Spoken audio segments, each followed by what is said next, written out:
Hello everyone. So class 9th में हमने second chapter complete किया, is matter around us pure. आज हम क्लास 9th का एक नया चैप्टर डिस्कस करेंगे जिसका नाम है एटम्स एंड मॉलिक्यूल्स। इस चैप्टर में हम बात करेंगे कुछ लॉज के बारे में, डाल्टन की एटॉमिक थ्योरी के बारे में, how we can calculate molecular mass, empirical mass, इन सभी चीज़ों के बारे में, and the most important mole concept के बारे में हम इस चैप्टर में डिस्कस करेंगे। आज के लेक्चर में हम डिस्कस करेंगे about some laws related to the atoms and molecules. Let's start our lecture with the laws of chemical combination. Laws of chemical combination. There are two important laws included in 9th class syllabus. वैसे laws 5 हैं, हम नाम discuss करेंगे सभी का, but हम दो laws को डीपली डिस्कस करेंगे। The first law is law of conservation of mass. Law of conservation of mass. Conserve करना, किसी चीज को प्रोटेक्ट करना, प्रिजर्व करना, तोड़ना नहीं, संभाल के रखना is conserve. And this law is also known as law of indestructibility.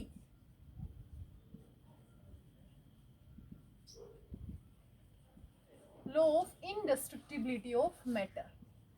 Simply matter को break down नहीं करना।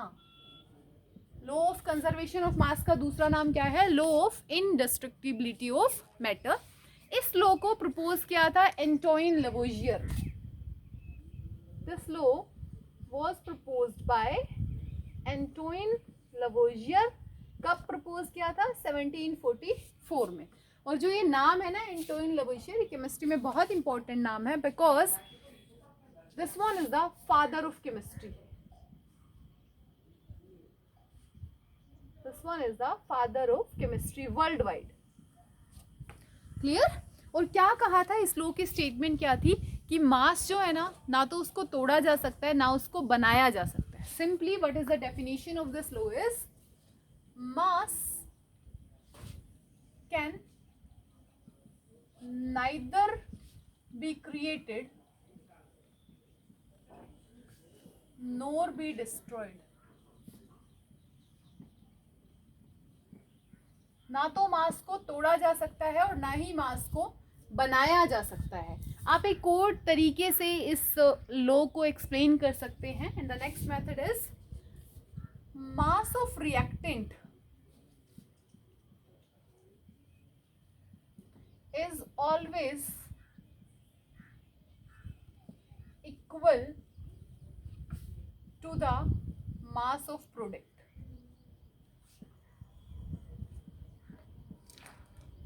केमिस्ट्री है, केमिस्ट्री में केमिकल रिएक्शंस होती हैं और कोई भी केमिकल रिएक्शन अगर आप पढ़ते हैं ना तो उसमें दो चीजें आती हैं। केमिकल रिएक्शन क्या होती है? एक ऐसा चेंज जिसमें रिएक्टेंट, एक ऐसी रिएक्शन जिसमें रिएक्टेंट किस में बदल जाते हैं? They converted into product. और कंजर्वेशन ऑफ मास क्या कहता है कि रिएक्टेंट का जितना भी मास है ना आपके पास, उतना ही मास एग्जैक्टली प्रोडक्ट का बनेगा। क्लियर? फॉर एग्जाम्पल देखिए, carbon plus oxygen they form CO2। अब कार्बन का मास है 12 ग्राम, ऑक्सीजन का मास है 32 ग्राम, और CO2 का जब हमने मास टोटल किया तो वो आया 44 ग्राम। तो ऑटोमेटिकली ये जो लॉ है ये क्या हो गया? फुलफिल्ड हो गया। यहाँ पे 12 + 32 अगर हम करें तो हमें मिलेगा 44 ग्राम। मतलब 44 ग्राम मास इस तरफ था, उतना ही मास हमें इस तरफ मिल जाएगा। This is law of conservation of mass. Mass can neither be created nor be destroyed. ना तो आप मास को क्रिएट कर सकते हैं ना आप मास को डिस्ट्रॉय कर सकते हैं। सेकेंड थिंग, केमिकल रिएक्शंस की लैंग्वेज में अगर हम कंजर्वेशन ऑफ मास की बात करें तो each and every chemical reaction follows law of conservation of mass except those reactions in which mass is changes into energy। उसको हम limitations में लिखेंगे। So यहाँ पे हम क्या बोलेंगे? कि रिएक्टेंट का जो मास रहेगा वो हमेशा प्रोडक्ट के मास के इक्वल रहेगा। ये कौन कहता है? Law of conservation of mass. Clear? अगर हम बात करें इस लॉ की लिमिटेशंस के बारे में, तो ये जो लॉ है ना, ये न्यूक्लियर रिएक्शंस पे एप्लीकेबल नहीं होता। नोट कीजिए इसको।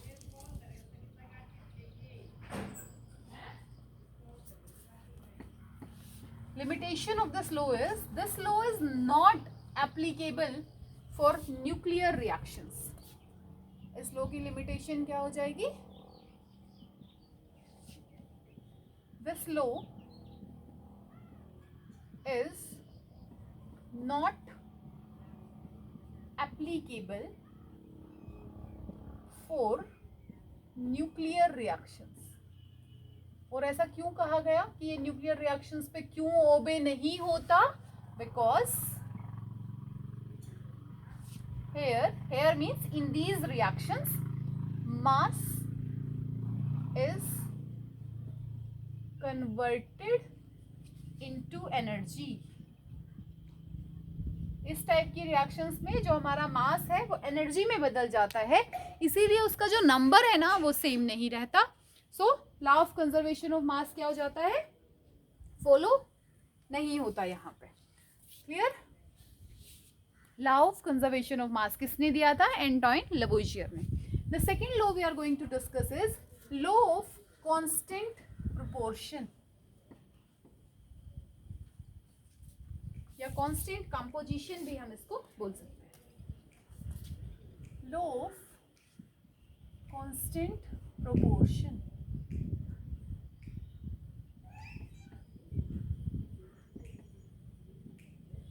This law is also known as law of definite proportion.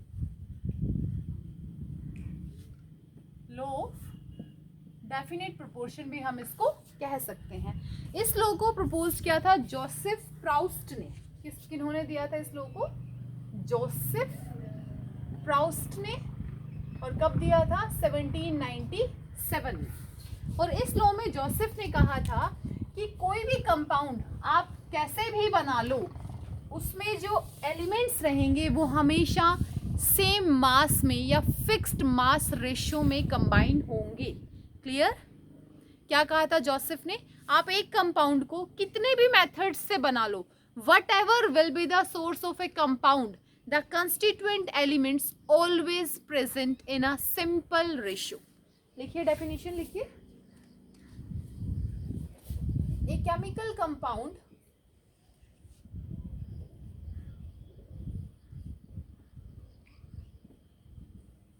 always contain the same elements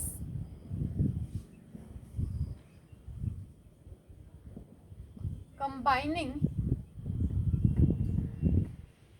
in a fixed ratio by mass, in a fixed ratio by mass, whatever will be the source, whatever will be the source of compound.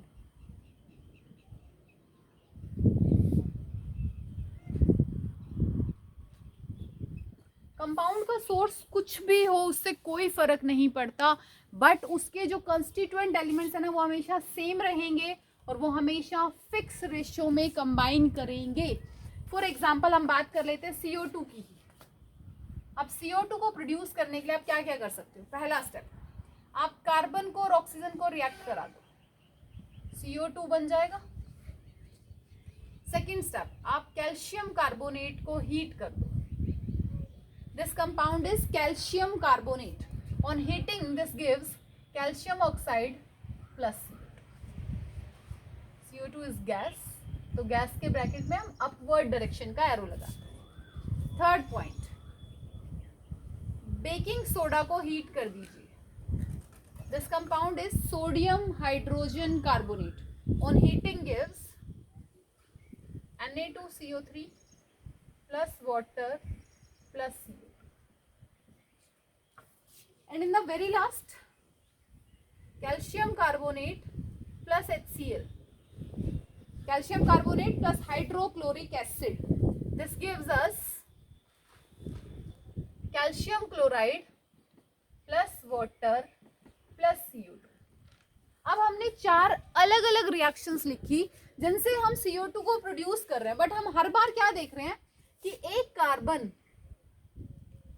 2 oxygen atoms के साथ connected है। क्या देख रहे हो आप हर बार compound में कि एक कार्बन 20 नहीं है, ये 2 ऑक्सीजन एटम्स के साथ कनेक्टेड है।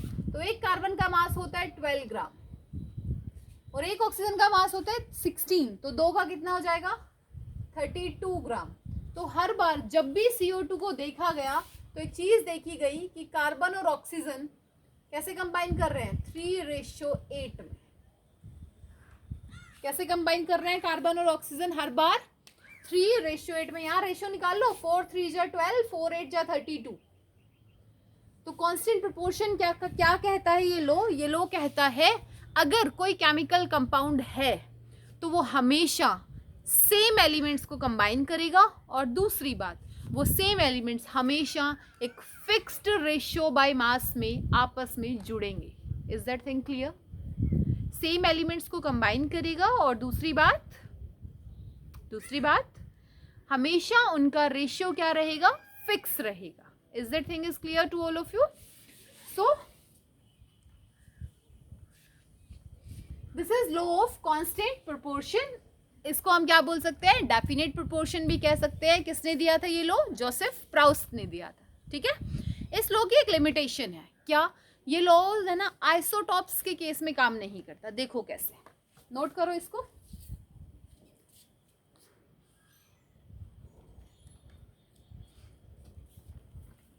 So the limitation of this law is not applicable where isotopes came into role. Limitation, not applicable on isotopes.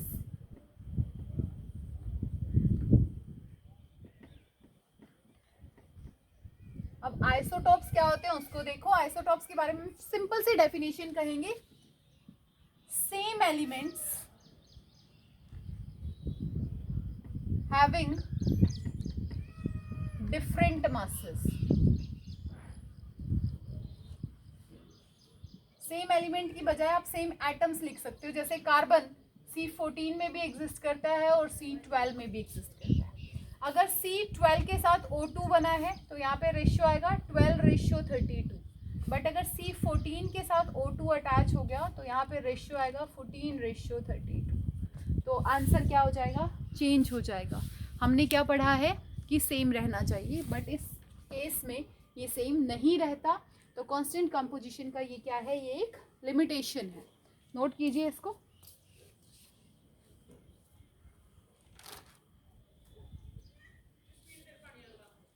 तीन और लॉज हैं जो हम हायर क्लासेस में डिस्कस करेंगे।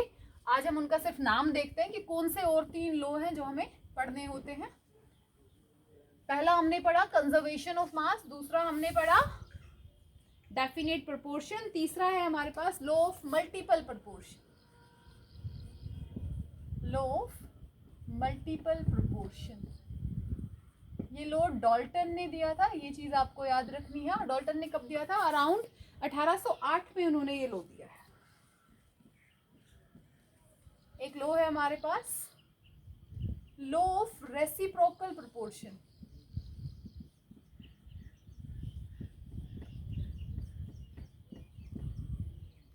ये दिया रिचटर ने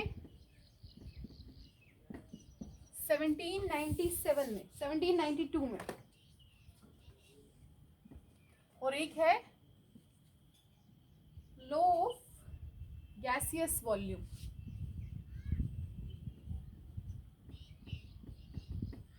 और ये लॉ दिया था गे-लुसाक ने 1808। ये तीनों लॉ हम हायर क्लासेस में डिस्कस करते हैं। मल्टीपल प्रोपोर्शन डाल्टन ने दिया, रेसिप्रोकल प्रोपोर्शन रिचटर ने दिया, और जो गैसियस वॉल्यूम वाला है वो गे-लुसाक ने दिया 1808 में। सो आज हम लॉज के बारे में ही डिस्कस करेंगे। लॉज से रिलेटेड अगर आपको कोई भी डाउट आता है तो पूछिए। Thank you.